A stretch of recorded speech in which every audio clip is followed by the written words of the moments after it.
Thank you everyone for joining us at the Urbanist monthly meetup. We've moved it up a little bit this month for special or for the legislative session that's starting next week, and we don't want to overburden our lovely guests who've joined us to talk about what's going to happen in that session and what they hope to accomplish. First of all, I'm Doug Trum, Executive Director at the Urbanist. And thanks for joining us. Thanks for reading. We're really excited for some of the things that are in the works this session. And I'm going to just give a brief intro to each guest. But the first thing that I wanted to mention is that we have some different guests than planned. We have some bonus guests, Senator Joe Nguyen and Representative Jessica Bateman. Are joining us in place of Senator Rebecca Saldana, who had a last minute conflict. And oh wait, I'm seeing someone in the chat. So we might just have a panel of 4. So Saldana might have been able to pop in for a little bit. Since I didn't have his both I procrastinated and I didn't know who the guests were, I'm just going to give really brief bios. And what I'll do is I'll go around, give you a minute or two, however you want to do, kind of quick stump, either introduce yourself or something that you're really excited to work on this session. I'll start with Representative Nicole Mackery, who is one of our favorites, received several Urbanist endorsements. She represents the 43rd, where I'm also a resident in Seattle. And she is one of the most cited representatives when we talk to other candidates of who they kind of will take the lead from or aspire to be once they're in office. And we're always thankful when we hear that, because she gets a lot done working, especially in housing. She comes from a background with the Downtown Emergency Service Center, DESC, which is one of the main homelessness service providers in Seattle. We had originally scheduled Senator Saldana, who represents the 37th. I'm not sure if maybe we'll be able to hear from her after all, but we subbed in Senator Joe Nguyen of the 34th, who is another person who really gets a lot of things done in the Senate. He also serves on the Transportation Committee, so we'll hear about that. He ran for King County Executive, and the Urbanist thought enough of his campaign to the election committee to endorse him. He is a big proponent of lowering transit fares, free transit, and I'll let him go on beyond that, but Senator Nguyen will I'm sure have a lot of insights of what sort of progressive things we hope to get done this session. And then we have Representative Jessica Bateman of the 22nd in Olympia, who before joining the state legislature was a Olympia city council member, and I believe mayor. Is that correct? We'll hear from her in a second.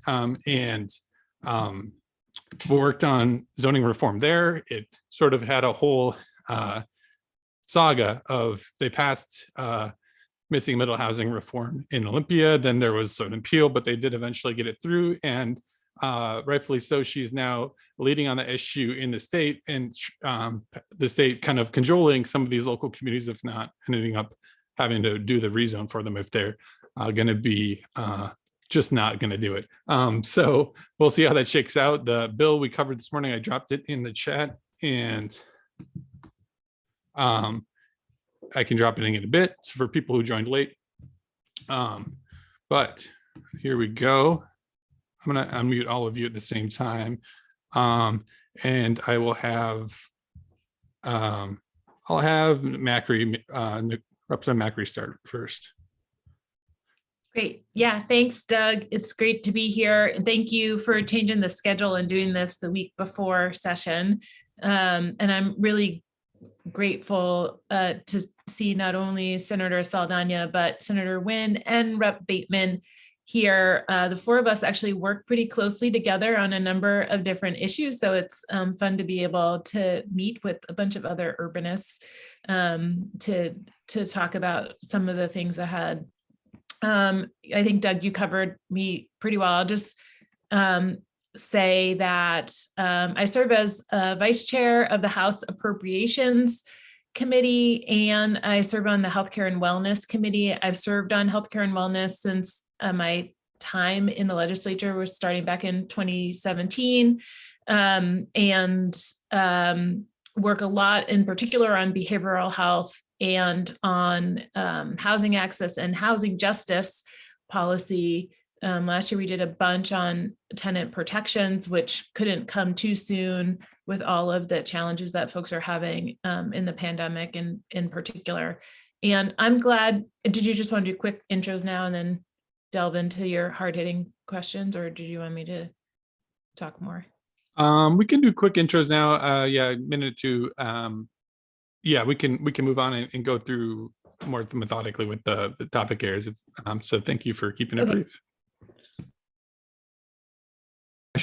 How about Representative Bateman, who was RSVP'd about 2 minutes before win? So we'll go in order.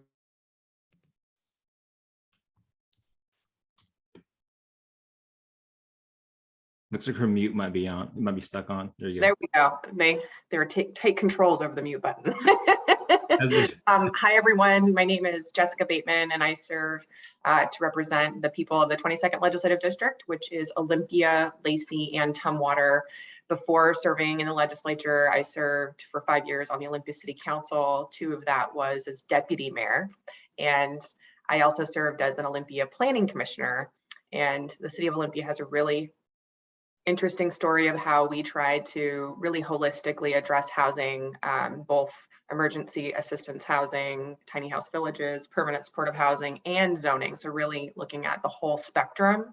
And actually the zoning changes were the most controversial and took us the longest. And it was really due to the legislature passing House Bill 1923 that enabled us to make those zoning changes that allowed for the construction of modest homes, which is one of the reasons why I'm so passionate about working on the new middle housing bill.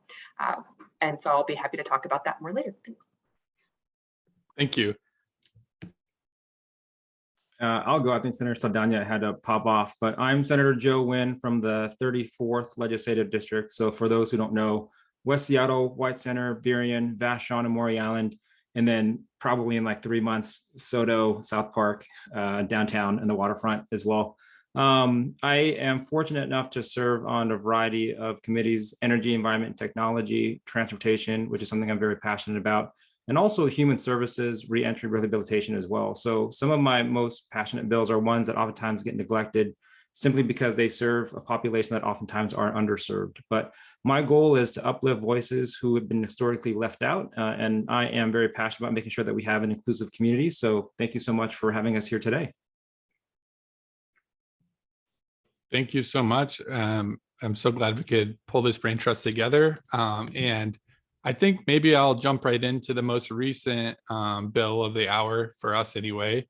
There's a lot of bills dropping right now, but we did a story on the missing middle housing bill that dropped this morning, or yesterday, and we covered this morning.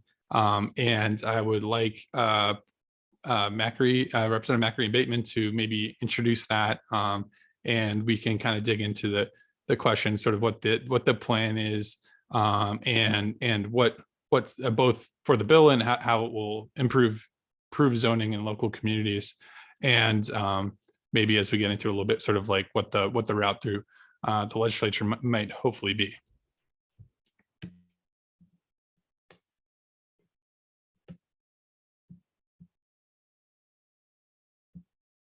I think you have to unmute her.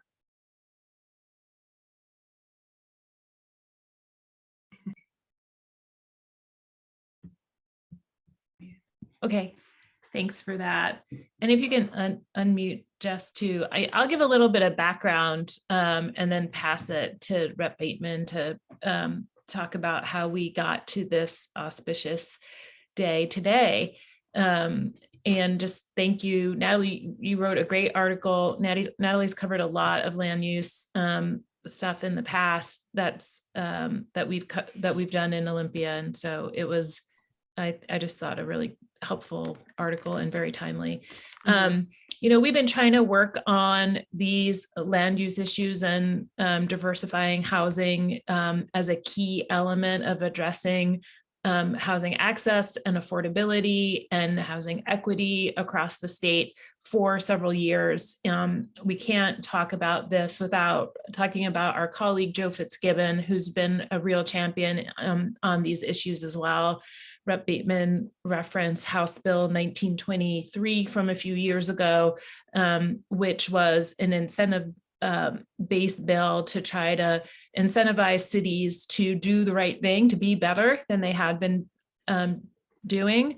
And it really brought together some disparate and often warring interests in Olympia and got them to agreement. So our affordable housing activists, real estate interests, the builders, and our cities all coming together in agreement and consensus on a bill.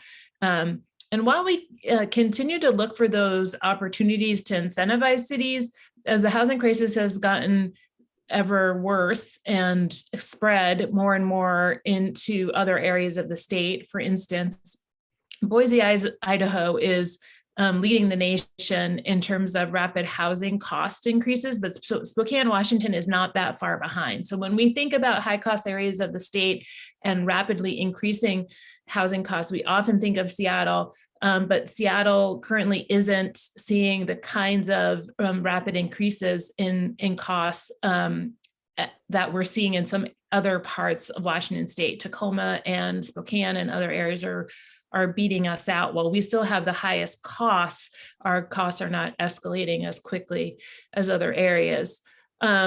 And so as we looked at different policies, we have been strategizing together about different approaches. A couple of years ago, I introduced a housing choices bill modeled after the policy that Oregon had passed into law back in 2019. And we had a hearing on that bill. I partnered closely with Senator Mona Das on it. We did a bunch of stakeholder engagement, some tough negotiations and conversations on that bill. And, you know, as is common in Olympia, that bill did not make it through, but we continued along. Now, Rep. Bateman came to the legislature with this amazing experience in local government, as Doug and she talked about, and with this fierce advocacy experience in doing it, and the credibility in two ways of not being from Seattle, which can be a liability when we talk about housing policy in Olympia, and as a local elected official. And so we've been talking more and more about how do we do the full range of housing?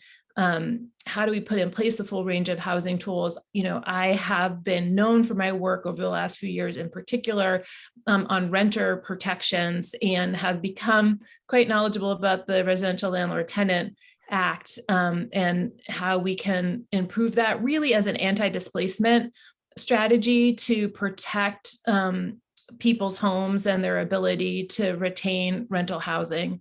And Representative Bateman really came with this passion to work on the supply side issues and the knowledge, the detailed knowledge as a former planning commissioner and city council member on zoning and land use policy. So I'll turn it over. Oh, and then we had this guy who we know in the governor's office who started to get interested in this policy. So I'll turn it over to Rep. Bateman to talk a little bit more about the evolution of the conversation over the last year. Thank you so much, Representative Mackery. And full disclosure, I've looked up to Representative Mackery for years as a city council member. She's been one of my sheroes, so it's kind of surreal that I'm sponsoring a bill with her, and working on this really can be a thorny issue, but her experience is also, and the work that she's done for years, she's a leader in the legislature on housing, and I'm really honored to be working with her. It's so important, and I'm so glad that the governor has prioritized middle housing and creating more housing and increasing supply in Washington state. As you all know, I'm sure, we're experiencing a housing crisis Statewide, I was talking to a reporter in Spokane last week. They have vacancy rates of 0.6% over there. In Olympia, I believe it's about 3%. This is not just a big city issue. This is happening all over. What we're seeing is displacement occurring in those job-rich and amenity-rich cities where people can no longer afford to live. They're getting pushed out further and further, and it's creating escalating housing costs in those smaller communities. We're seeing that in Tacoma, getting pushed down to Olympia, et cetera, et cetera. So this is also something that is impacting our smaller towns and more rural communities as well. We know from the Up for Growth report in 2020, we were behind 250,000 homes to keep up with population growth. We've had economic development and a lot of jobs in Washington state, and we have not been capable of keeping up with the number of homes that we need to actually ensure that people have places to live. It seems like common sense. If you're going to recruit people to work here and be here, you're going to have enough homes for them because they need to live somewhere, but we have not been doing a good job of that. And from the state's own data, we're building about 44,000 homes per year. So you do the math. Are we actually going to be able to solve this problem with the status quo? I don't think so. The increase in rent and the home prices that we're seeing have created a system and a process by which people are spending up to half of their income on housing costs. This makes them extremely vulnerable to becoming homeless themselves, and this disproportionately impacts communities of color and Black communities because they are more likely to be renters and have been historically and disproportionately harmed by redlining practices. So this is really a bill that we need to prioritize this session for a lot of reasons, equity being one of them. We want to create a future where Washingtonians' children can actually live in the great state that they've grown up in and lived in, and we need to change our policies in order to do that. From my experience working at the local level, I can tell you that the system design is really broken. We need to have a statewide policy reform for this because at the local level, the folks that engage with our local city councils historically are older, whiter, male property owners. I mean, we have data on that to back that up. We want voices of renters, low-income people, the people that are the most impacted by the housing crisis to have a voice in this process. And that's one thing that we're really hoping when we get feedback and we have a public hearing, we're going to hear those stories from people. The bill itself, you saw the really great article today. Within a half a mile of transit, it will legalize up to 6 plexes and will not require any minimum parking requirements. We know that we want to have the highest density near those transit corridors, transit-oriented development. For the rest of a city, and cities 20,000 and larger, you'll be able to build up to a 4-plex on any lot that is currently zoned single detached residential. And then for cities that are 10 to 20,000, it will allow for the construction of up to a duplex. And then for cities that are 10,000 and smaller, there's going to be no change and no requirement.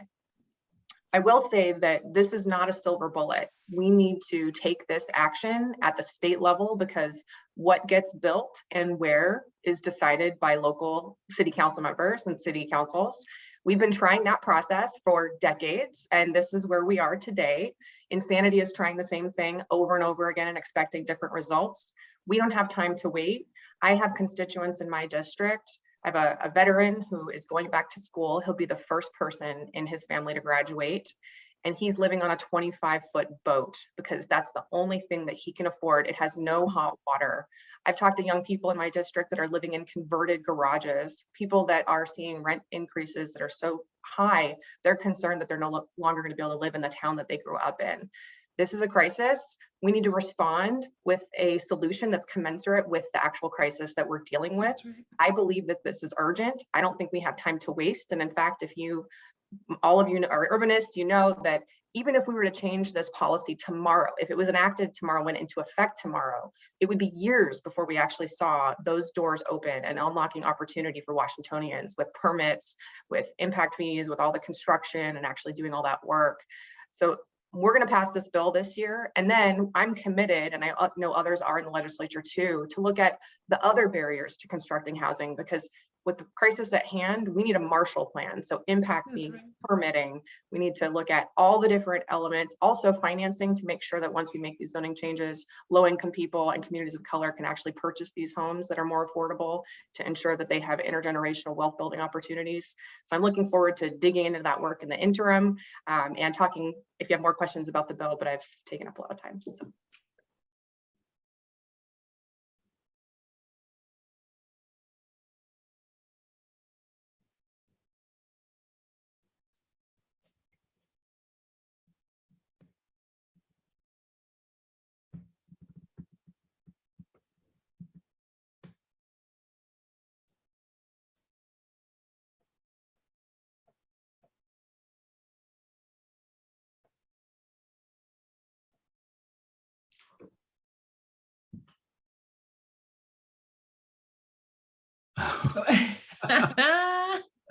You don't oftentimes hear this pause when you have multiple legislators. I know. I was like, this is weird. All this quiet. I don't know what to do with it.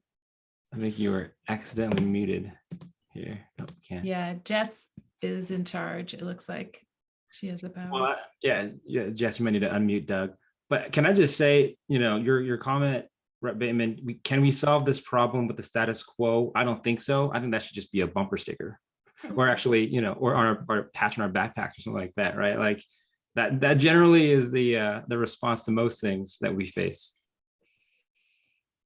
Good one. Can I also say I've never been in a meeting where Joe Kunzler's been muted. I can still feel the energy. It's Fired amazing. He is fired up. Yeah. Jess, can you go to participants and make Doug the host? Okay, hold on. Sorry. There's like a delay. Here we go. Got it.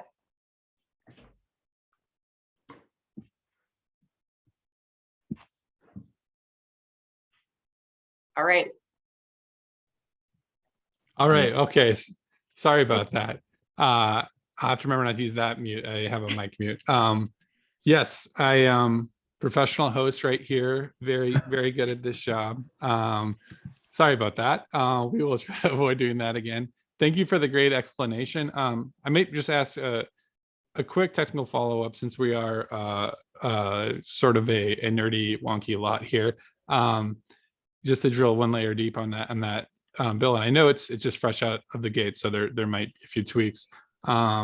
But before we move on, I just wanted to sort of get the sense, because as Natalie covered in the bill, there's two tracks, or in the inner article about the bill. There's two tracks with either the automatic changes if the local jurisdiction chooses not to do an alternative plan.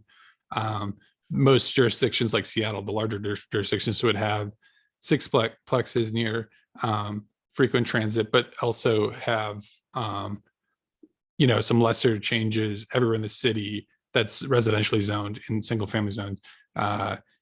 So that would be, I think, 4 plexes if I'm remembering correctly.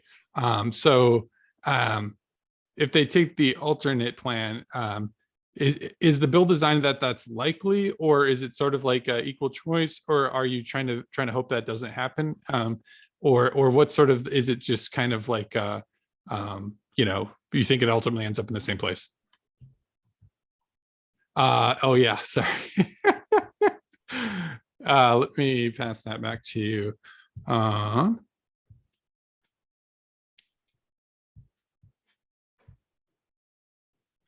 Yeah, you've homed right in on a point of much discussion, Doug, and Rep. Bateman's really led on a lot of that. And so a lot of the equity pieces in particular that are included around that, there we go. Density.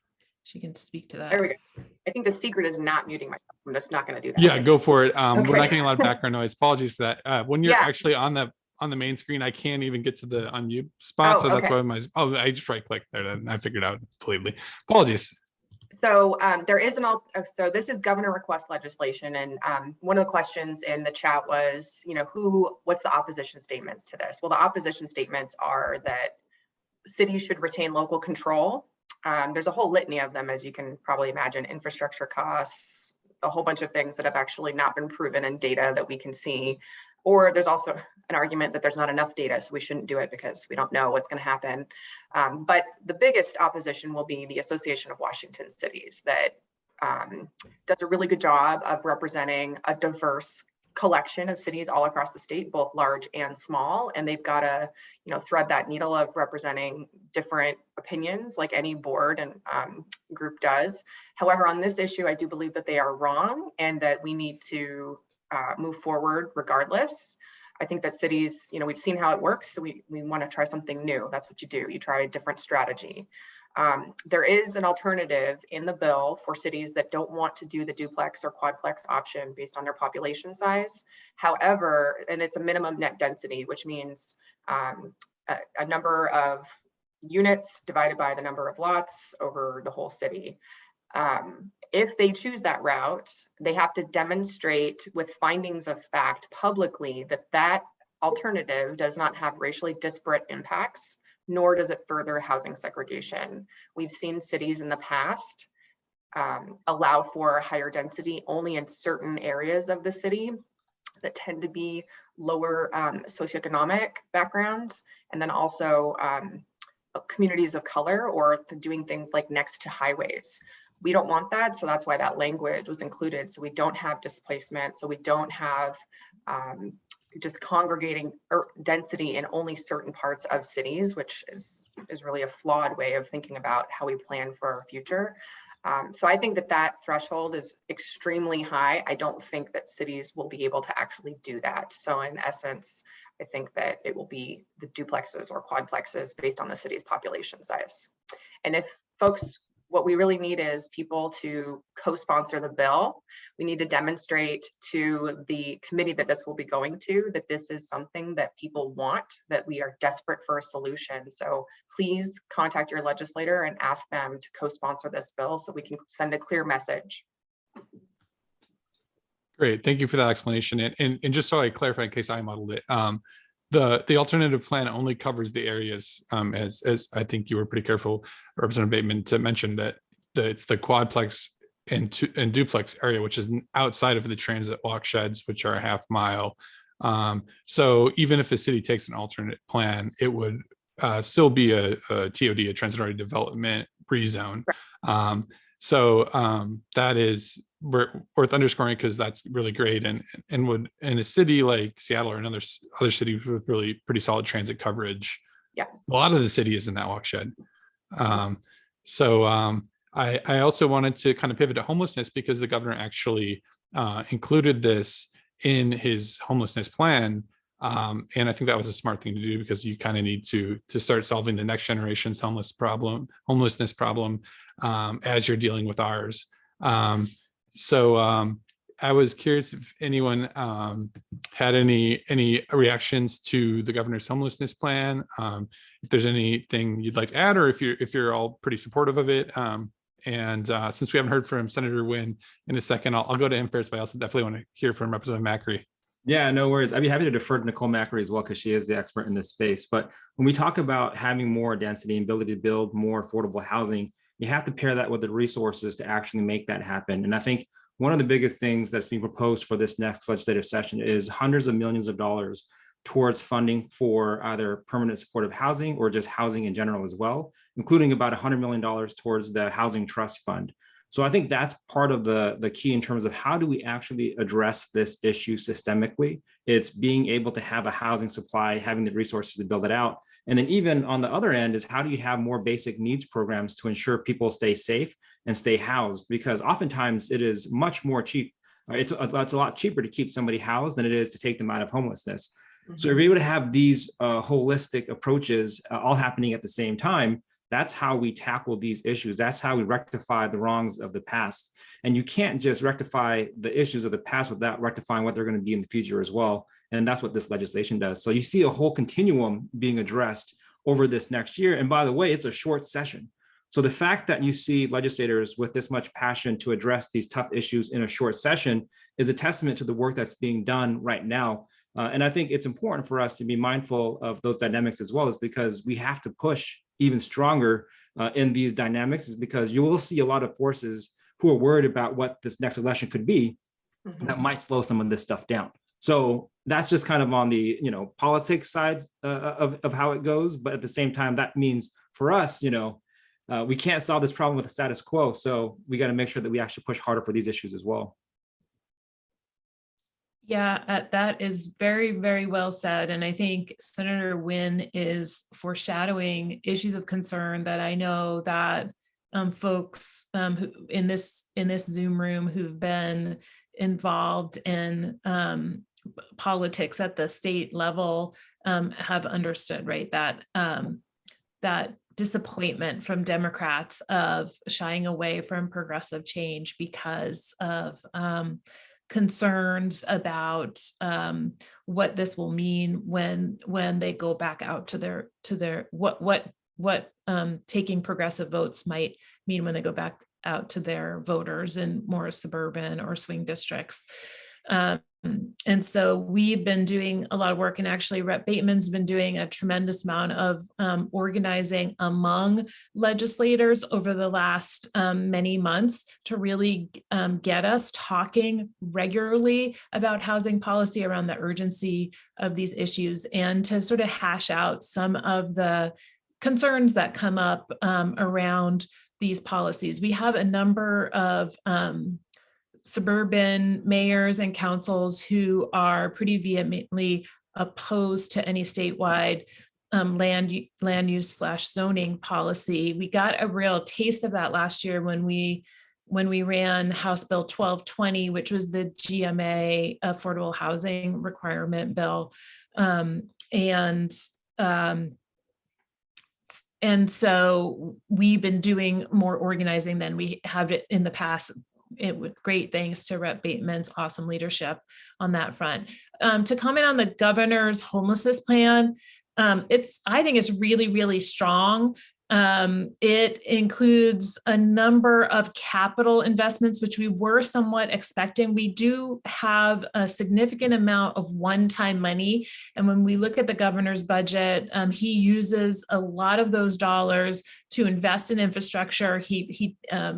Senator Nguyen can talk about some of the investments in the transportation budget, but transportation is a top issue in the governor's budget, but so is housing, affordable housing, permanent supportive housing. There's a significant amount of money for rapid acquisition, which was a new kind of investment that we put in the state budget last year, thanks in large part to the leadership of Senator David Frocht.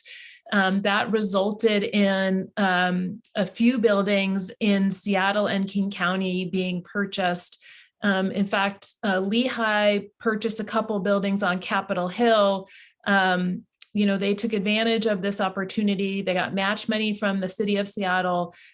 They executed the purchases in September and started moving people in last month into these buildings. And we've just never seen that happen that quickly. So taking advantage of these rare opportunities the pandemic have given us to sort of transfer what was intended to be market rate housing to affordable subsidized housing has been exciting. The governor doubles down on that strategy in his budget. And he puts a lot of money on the operating side as well, which is thoughtful, because you can't just buy the buildings. You have to turn the lights on and operate them. And the legislature actually hasn't been very sophisticated in its thinking about that until recent years. We've done more coordination between capital and ongoing operations. And the governor, I think did a really good job in his proposal. So we're still kind of unpeeling all the details. There's a lot there, nearly $900 million. But from what I've seen so far, it looks like a pretty strong proposal. Excellent. And I know, sorry, go ahead. Oh, go ahead. I'll go. Oh, I was just going to say quickly that I know that staffing with this tight labor market has been a difficult thing for a lot of homelessness service providers and housers. So that makes sense to increase operations. Hopefully, I know that's been an issue that the Seattle Council has been, and the mayor has been grappling with, like raises and sort of hazard pay for folks in that line of work, because it's definitely a very tough job to be on the front lines in any capacity, but especially working with the community really bearing the brunt of this pandemic and time. But sorry, go ahead, Representative Bateman. Yeah, I just wanted, there was a little bit of a commentary on the politics of this bill, which I think is very valid. And I also want to just add a little bit of a different perspective. As a person who came from a city where we went through a very controversial zoning change process. I mean, we had 44 public meetings, 1,200 pages of written comment, 3 public hearings. That 44 or the 1,200 pages of written comment doesn't include all the emails or the oral comment that we received at the 3 public hearings.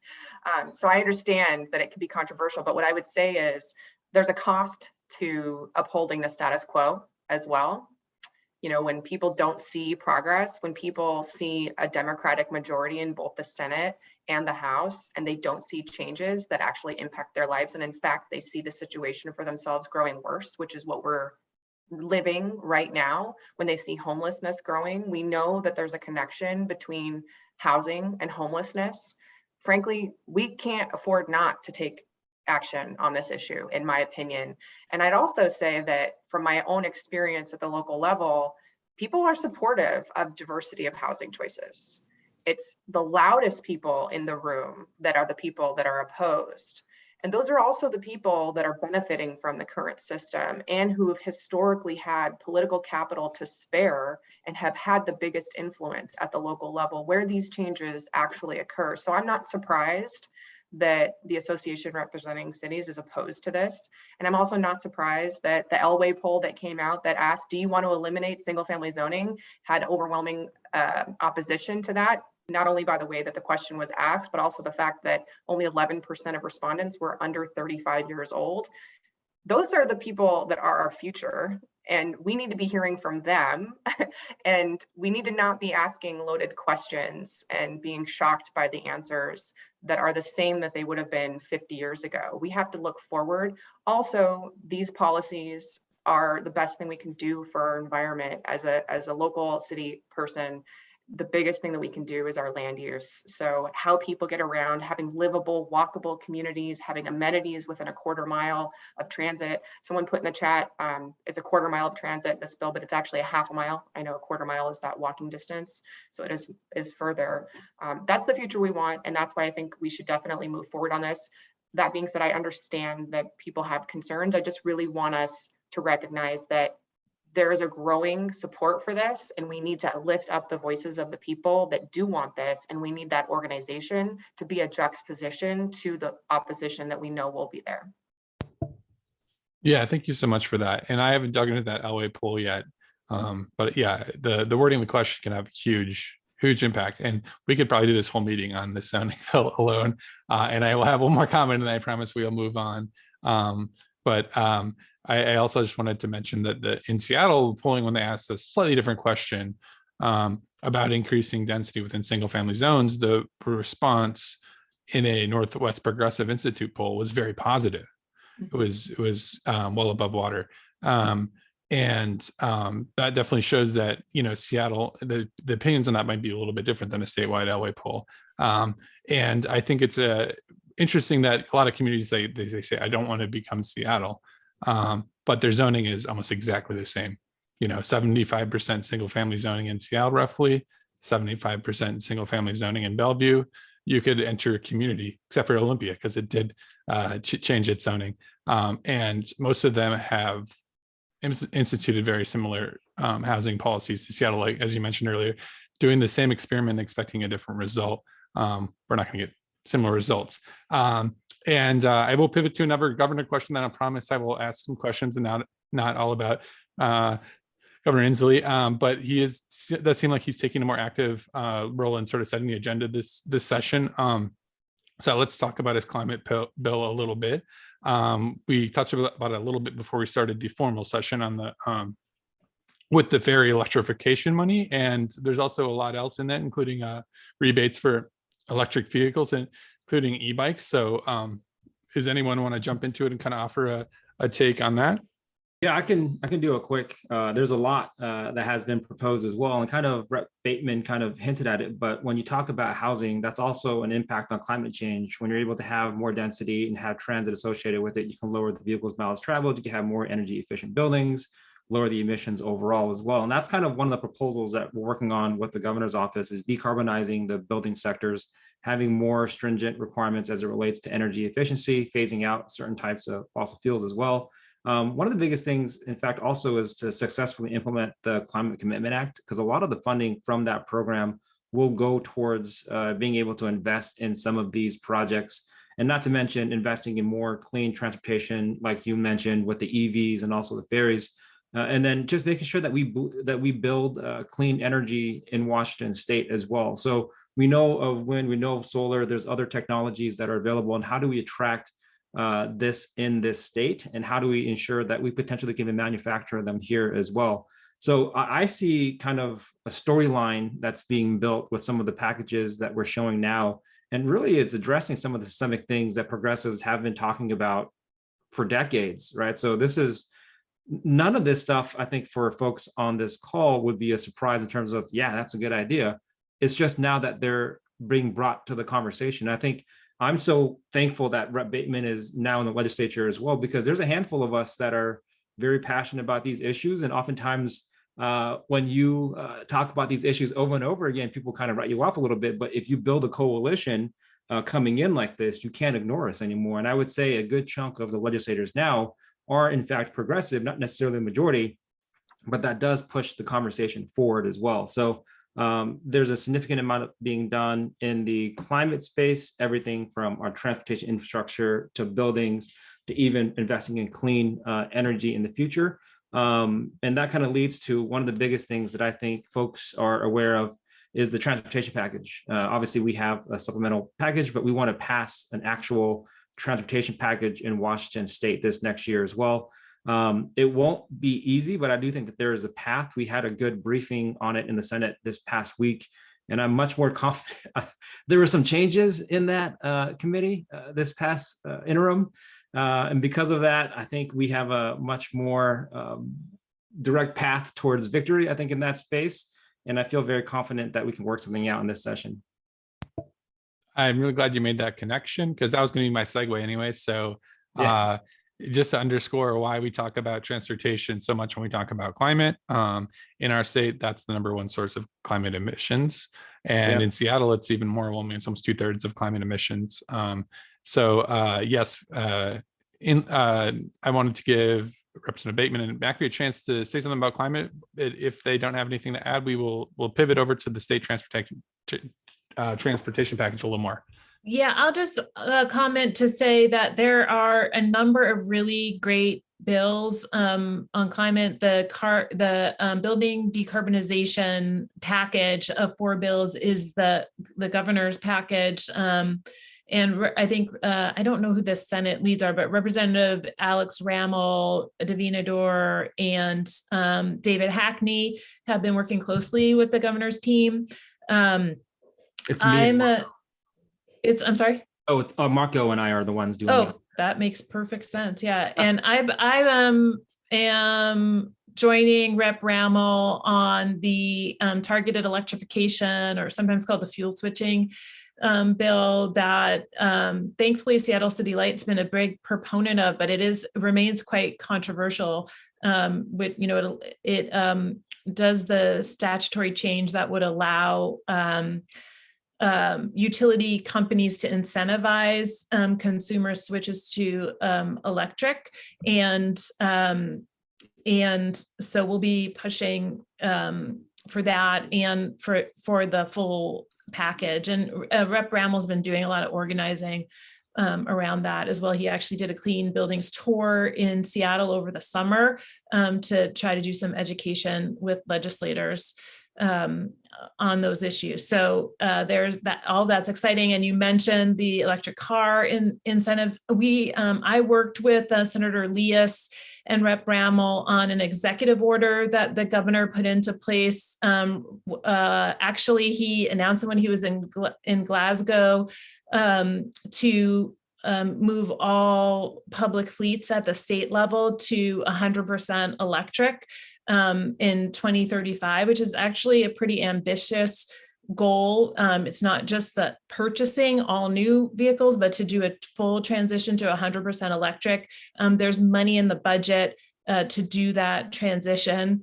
at the state level. I'll continue to push. I have been working on a 100% clean vehicles bill for a long time. I'll be bringing that back again, continue to push for that. And my partner in that has been Senator Leah. So it's very exciting that he's now the chair of Senate Transportation. I also have a bill on electric outdoor lawn equipment, which I know is a popular issue in Seattle. Senator Carlisle also has a bill on that. Was yours different? Mine is different. Mine requires all public entities, local and state entities, to buy electric power outdoor equipment by starting in 2025. And then it creates a different kind of incentive. It creates a tax preference. So it puts a tax surcharge on gas powered equipment and eliminates sales tax on electric powered equipment to try to incentivize buyers to electric. Yeah, so a lot of good stuff happening in the climate realm. I'm excited They for all covered that. it. I think I'm good. Cool.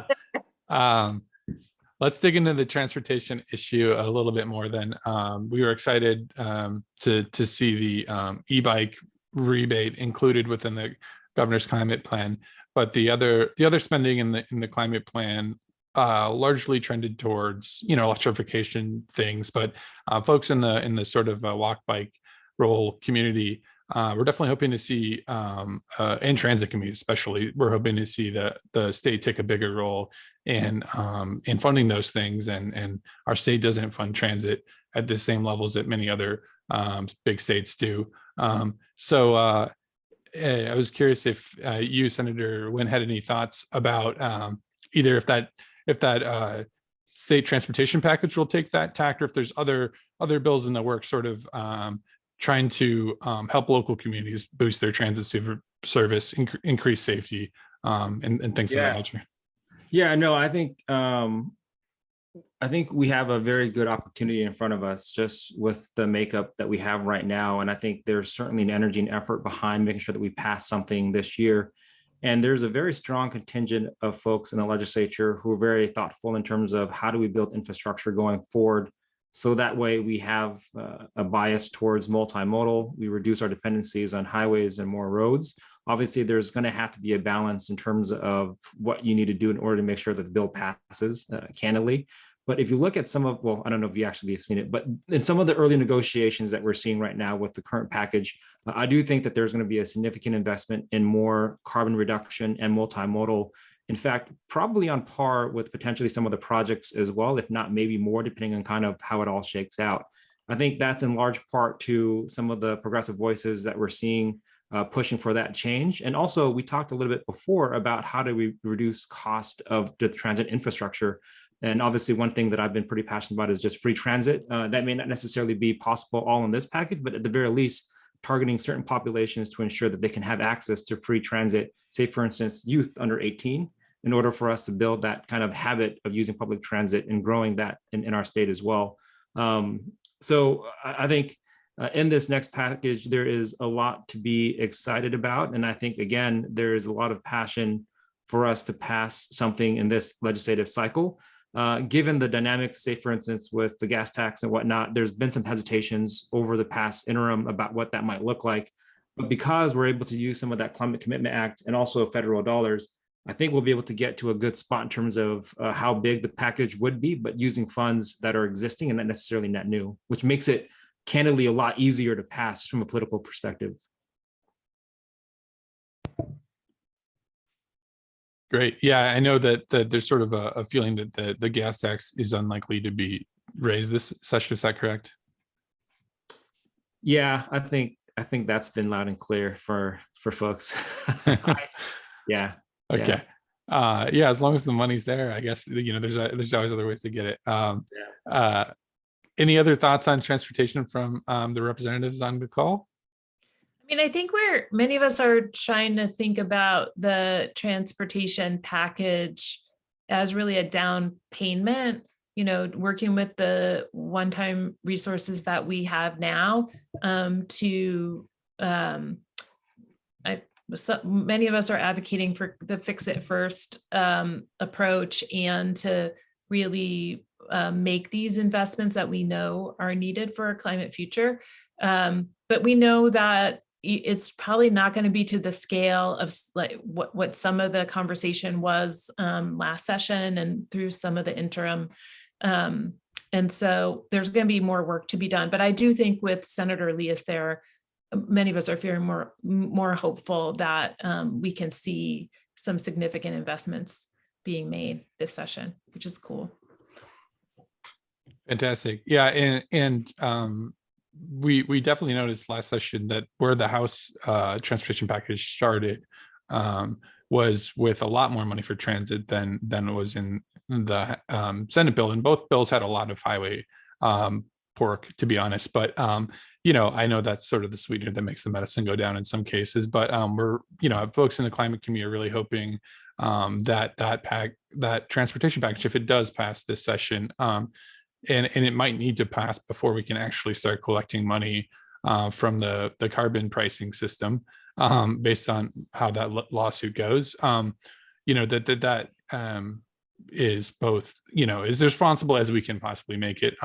And one, and the Move All Seattle Sustainably Coalition is planning some a little bit of push on this, so you'll be hearing from us. But one idea we had, in addition to just putting more multimodal money in the bill, was that the state could sort of take a larger role in and sort of, you know, often things work through grants or whatever. But if we're going to fund a Ballard Bridge, say, like, if, you know, perhaps that shouldn't be wider than it is now for at least for single occupancy vehicles, because you know, we have climate goals and everything, and we also have a light rail bridge going. So sorry, I kind of got on my own soapbox there briefly. We do have about 13 minutes left if we go right to 7:30, and I want to cover some more stuff. So one question we got repeatedly, and rightfully so, is about progressive tax reform and where that's headed. You know, we did finally get a little bit of movement on that last session with the capital gains tax. And if is there more planned on that this session, and what's the big push there? I think it'll be a quiet year to see anything big in tax policy pass. I think that's because it is an election year. It's expected to be a tough election year for Democrats. I think that's in part because we did a lot of really great stuff last year with particularly with capital gains and the working families tax credit. And the tax structure work group has been doing their work and really will be much better poised for major tax reform considerations in 2023. That said, I am hoping that we'll continue to see some dialogue about the wealth tax. I'm actually not sure what Representative Noel Frame is planning on that, but last I talked to her, there had been some conversation about that. And then I think there'll be a lot of conversation just about kind of equitable economic development work. So how we're really stabilizing communities. And I'm not sure to what extent tax policy will play into some of those conversations. But in particular, in rural areas, like when you look across the state, you see areas like the Seattle area that is actually quite prosperous in terms of economic development. And then other areas of the state that are really continue to struggle. Yeah, I think piggybacking off of that, I think there was a lot of work done over the past session. I think the wealth tax is still very much part of the conversation. What's interesting, when you talk about the wealth tax to folks, because I sit on the tax structure work group and we did a listening session across the state, and I would intentionally sit in on more conservative areas of Washington. And folks were very much like, yeah, tax those billionaires, because I think at that level, it was pretty clear who was benefiting and who was not. And the biggest thing I think for us is also to make sure that the Senate side historically has been the most cautious when it comes to tax policy, which is why I focused on that so much over the past few years, is socializing that topic with folks as well, so they're not necessarily scared of it. And honestly reminds me somewhat of zoning policy, where I think in that Elway poll, the reason why folks probably voted against, or said they didn't support it, was if you just say, do you support completely upzoning everything, everybody thinks big box apartment buildings. They don't think duplexes or cottages or ADUs. So it's kind of like that, where people always go to kind of the worst case scenarios where it's not necessarily that's the case. But other ways that we can alleviate some of that burden for lower income families is making things like early education or childcare more affordable, making some of the quality of life stuff that takes up, as a parent of 3 kids, knowing how much that stuff costs as well. So how do we put more money towards helping alleviate some of the burdens that folks may face? How do we make sure that certain communities who've been more impacted by the pandemic have community grant programs?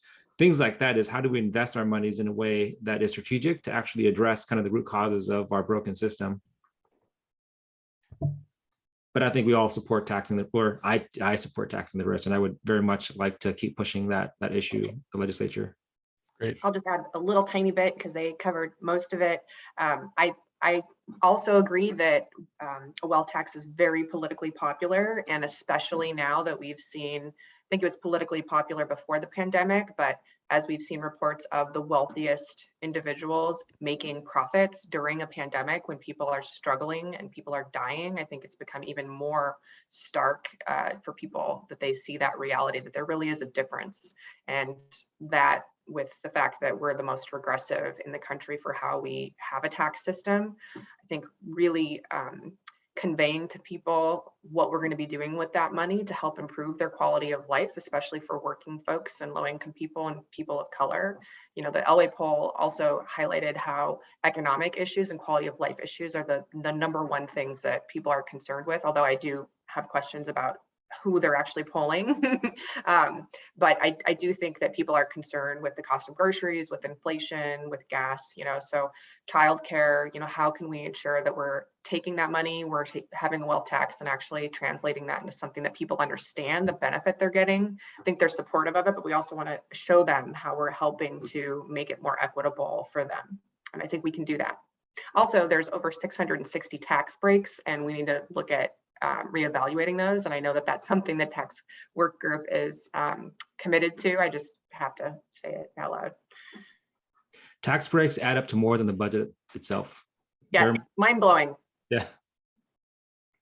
Great. And Boeing's still up for Chicago. But I also wanted to, that's some great context coming in. And one quick follow-up. One thing that seems sometimes a little more palatable for the state legislators to give local jurisdictions more authority to tax rather than doing the statewide taxation is the county payroll tax something that it still has legs, or is that kind of in the dustbin? I know you were involved with that, so Macri, so I'll start with you. Yeah, so I'll say that interestingly, we did include that in the tax structure work group listening sessions, and it did not get a good reception. And the wealth tax is much stronger. And quite honestly, I've been waiting for the jumpstart tax in Seattle to go into effect. I think once we see that, folks are starting to pay that now, starting in 2022. And we may hear some more rallying from Seattle businesses that they think that other businesses should also be paying that. But until we start to hear that, it's been difficult to sort of maintain momentum on that. And particularly when we have a proposal like the wealth tax that's so broadly populist. So that's where we've been focusing recently. I do think there's opportunity when I'm hoping in 2023, we'll really be able to undertake business tax reform. And when we do, I think there's opportunity to reintroduce the concept of a corporate payroll tax. Because if we really move to a corporate income tax, which is far more equitable than the business occupation tax model we use now, you have to set a really high rate in order to meet the same revenue that we get from B&O. And so there is conversation about if we move to a corporate income tax, which would be far more equitable for small businesses, what is the kind of additional mechanism we use for these, large global corporations that we have in the state?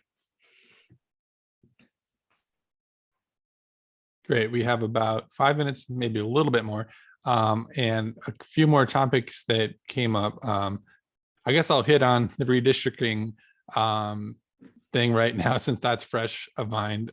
It would ended up being a very sort of messy conclusion to that whole redistricting process. Is there anything planned as far as looking at how we do that, changing it? Any thoughts on how that went? Yeah, it was total mess. I think there's broad agreement on that. And I think there was real legitimate concern about the lack of transparency. I've heard that there is some consideration. I haven't been involved in those conversations about clarifying the process to ensure that there is transparency and true opportunity for public input before votes on imaginary maps are taken.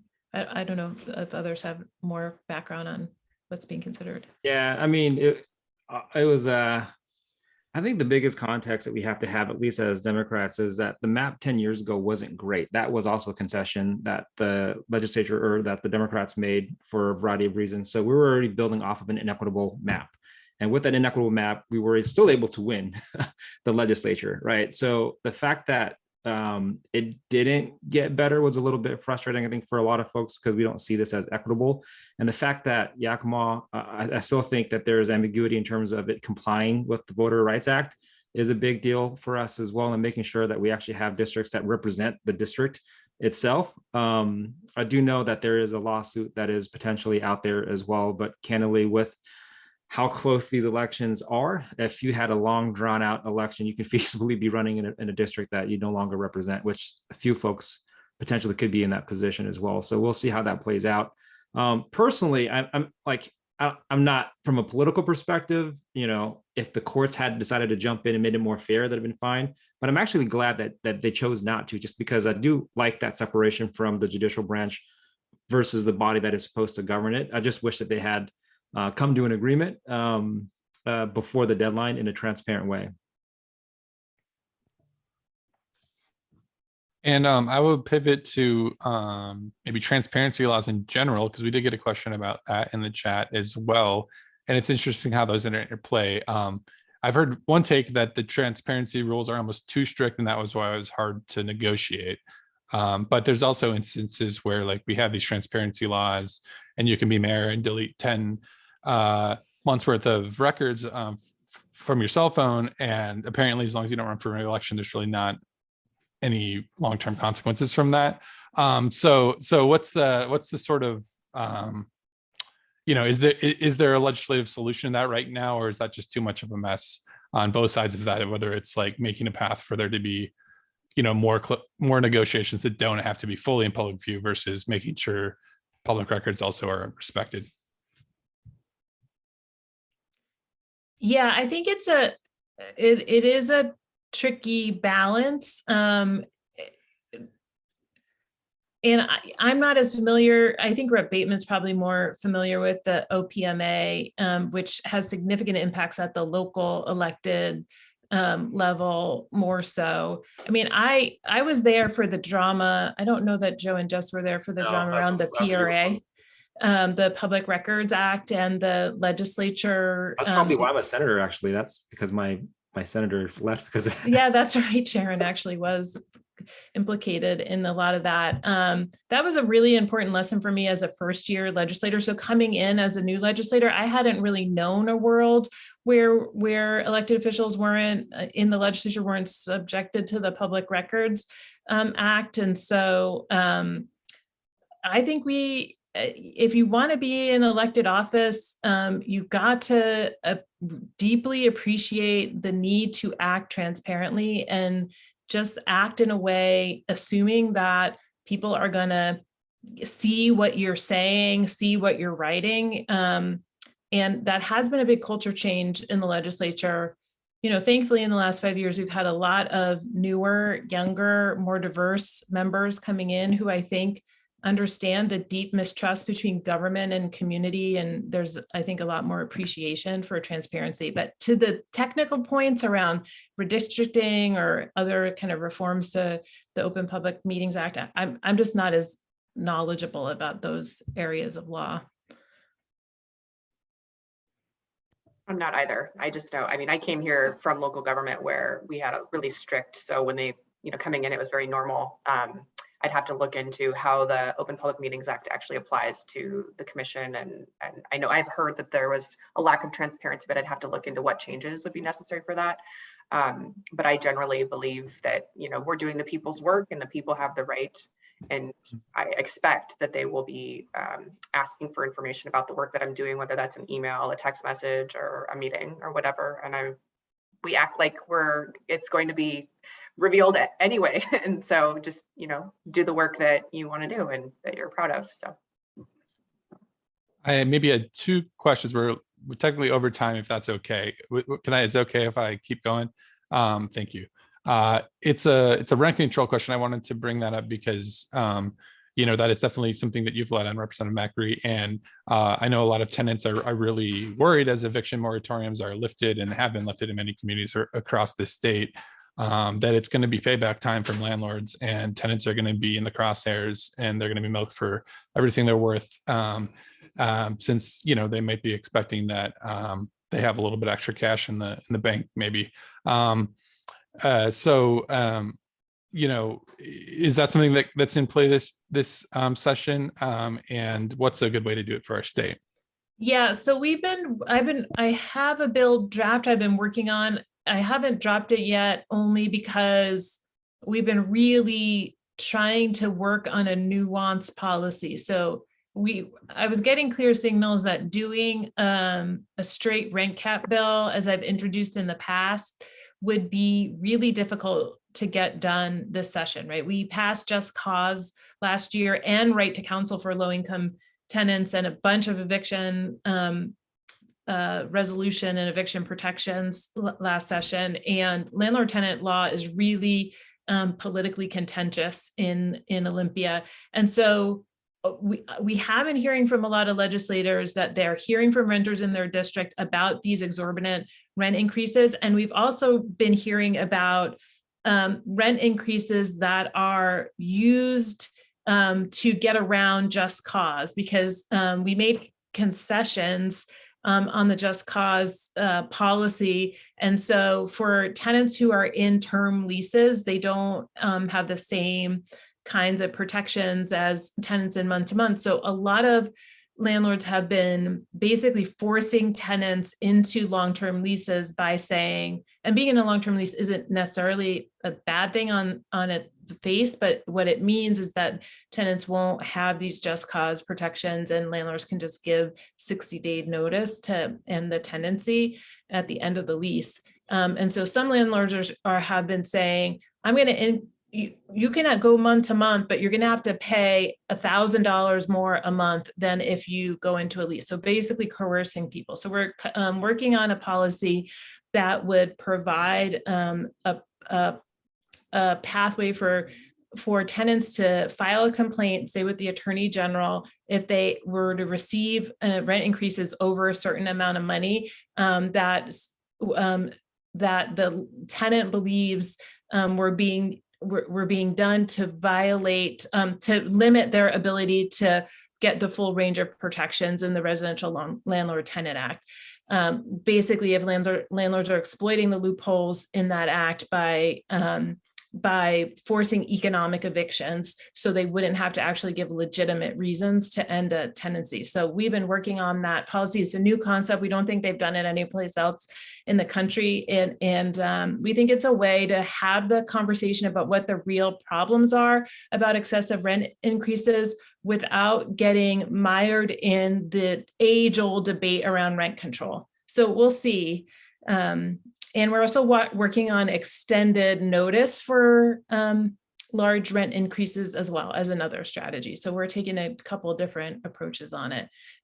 It is an issue. It's a nationwide issue, the rent increases, but we're seeing landlords exploit it in a different way here in Washington because of the protections we put in place last year. Thanks for that. Any thoughts on that before I sneak in one last question?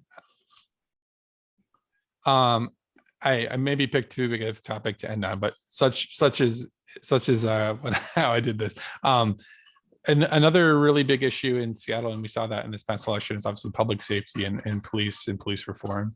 And the state did offer some bills that help sort of ratchet up the the pressure to reform police. And obviously that's still a very slow process in most communities. And I was curious if there is, anything more in the works in that front, and also in the related sort of safety front of gun control. To sort of, many people are worried about their communities being unsafe. We are seeing some trends towards higher gun homicides in our country. And is that on the docket this session? As it relates to police accountability, I think a lot of what we're going to see is potentially just tweaks to some of the legislation from last year, just because there was so much. I am doing one around traffic stops.